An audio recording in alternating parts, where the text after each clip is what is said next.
16वीं शताब्दी एक ऐसी शताब्दी और ऐसा समय रहा हमारे देश के अंदर जब कहीं न कहीं हिंदू धर्म और हिंदू संस्कृति की हानि हो रही थी।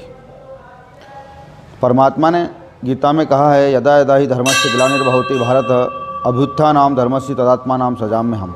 जब जब धर्म की हानि होगी तब तब मेरा अवतार किसी न किसी रूप में यहाँ होता रहेगा। ज्ञानेश्वरी गीता में भगवान ने कहा, अर्जुन मेरे दो अवतार हैं, एक नित्य अवतार एक निमित्त अवतार। मेरा निमित्त अवतार किसी निमित्त और माध्यम से होता है, वो युग उपरांत होता है। जैसे रावण के निमित्त राम अवतार हुआ, कंस के निमित्त कृष्ण अवतार हुआ। अब मैं युग उपरांत अगर अवतार लेता हूँ तब तक धर्म की हानि अधिक रूप में हो जाएगी और मानव जीवन पशुवत जीवन यापन करने लगेगा।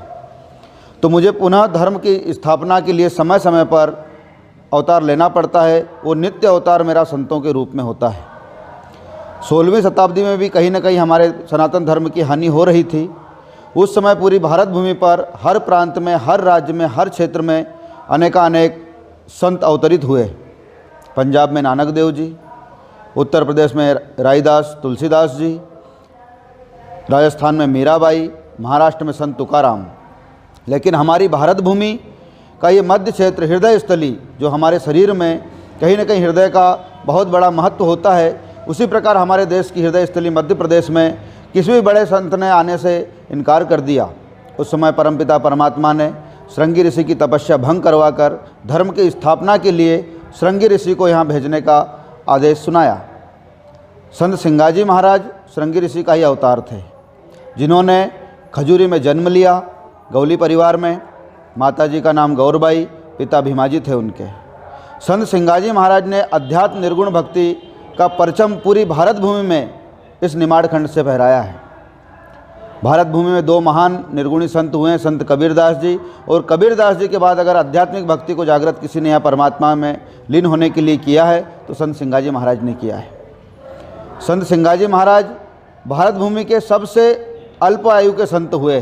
किसी संत ने 60 साल तपस्या की, किसी ने 70 साल की, किसी ने 80 साल की। लेकिन हम धन्य भागी लोग हैं जो श्रृंगी ऋषि हम लोगों के बीच में आए। भक्ति, धर्म और उसका आचरण हमारे दैनिक जीवन में सारे कर्म करते हुए कैसे किया जाता है, संत सिंगाजी महाराज ने हमको बताया। संत सिंगाजी महाराज पश्चिम निमाड़ में जन्म लेकर अवतरित हुए और उनकी भक्ति का प्रकाश पूर्व निमाड़ खंडवा जिले से पूरे भारत भूमि में आज प्रकाशित हो रहा है। संत सिंगाजी महाराज 40 वर्ष की आयु में समाधिस्थ हुए अपने गुरु की आज्ञा से, गुरु के आदेश से, जिन्होंने जीवित समाधि ली। आज भी मध्य प्रदेश के खंडवा जिले के सिंगाजी ग्राम में, जो पहले पिपलिया था, सिंगाजी बाबा की समाधि के बाद सिंगाजी महाराज के नाम से प्रख्यात और विख्यात हुआ है।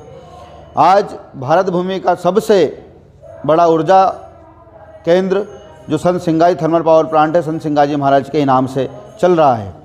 तो ये संतों की महिमा है कि आध्यात्मिक ऊर्जा भी और भौतिक जगत की ऊर्जा भी संत सिंगाजी महाराज स्थापित करके गए हैं। संत सिंगाजी महाराज के बाद उनकी भक्ति मार्ग को आगे बढ़ाने के लिए उसी संप्रदाय में, संत सिंगाई पंथ में, संत परमहंस बुखारदास जी महाराज गुर्जर वंश में अवतरित हुए। इनका जन्म स्थल संदलपुर था। ये संदलपुर से भ्रमण करते हुए संत सिंगाजी आए। यहाँ इन्होंने स्वामी जी महाराज से गुरु दीक्षा ली। सिंगाजी महाराज को अपना आराध्य इष्ट माना, उन्हें अपना गुरु माना और उन्हीं के निर्गुण पंथ को आगे बढ़ाया। ये मुंदी नगर, जहाँ पर संत बुखारदास बाबा का समाधि स्थल, संत श्री गुलाबदास बाबा का समाधि स्थल है। संत सिंगाजी महाराज ने जब खजूरी का त्याग किया तो वहाँ उन्होंने भजन के माध्यम से अपनी माता जी से कहा कि माता मानो हमारी बात, खजूरी अपन छोड़ी चला। माता जी ने कहा भैया, क्योंकि संत सिंगाजी महाराज वहाँ के पटेल थे, अन धन लक्ष्मी पुत्रवंता सिंगाजी तुम धनवंता। संत सिंगाजी महाराज बड़े संपन्न परिवार में अवतरित हुए थे। खजूरी का जो बाबा भीमाजी का परिवार था, बहुत ही संपन्न परिवार था।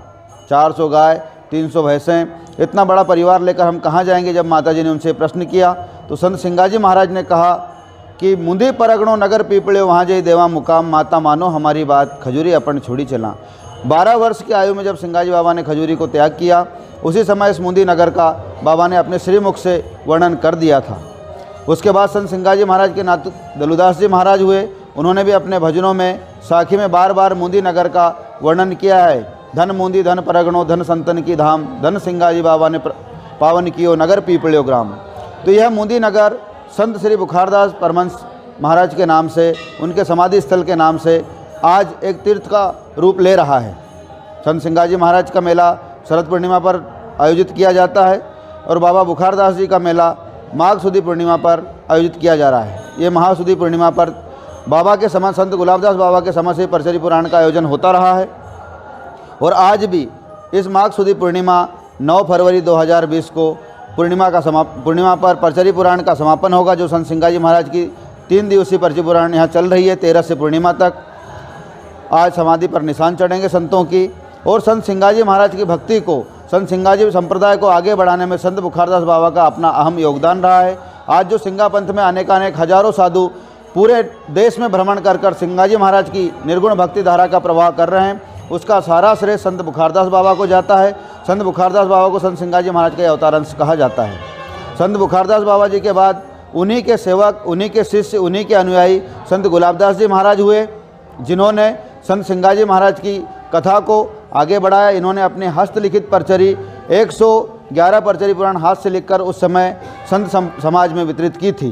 संत गुलाबदास जी महाराज गुरु पूर्णिमा 1999 को 28 जुलाई को मुंदी में संत बुखारदास जी बाबा की समाधि का भूमि पूजन किया, यहाँ समाधि का नींव रखा और उन्हीं की इच्छा से, उन्हीं की कृपा से आज ये आश्रम विकास की ओर अग्रसर है। यहाँ से निरंतर संत भक्तों का आगमन लगा रहता है। जो परिक्रमावासी साधु संत रहते हैं वो भी इसी स्थान पर रुकते हैं और सिंगाजी महाराज संप्रदाय के भजन कीर्तन और उनका पुराण वाचन यहाँ पर चलता रहता है।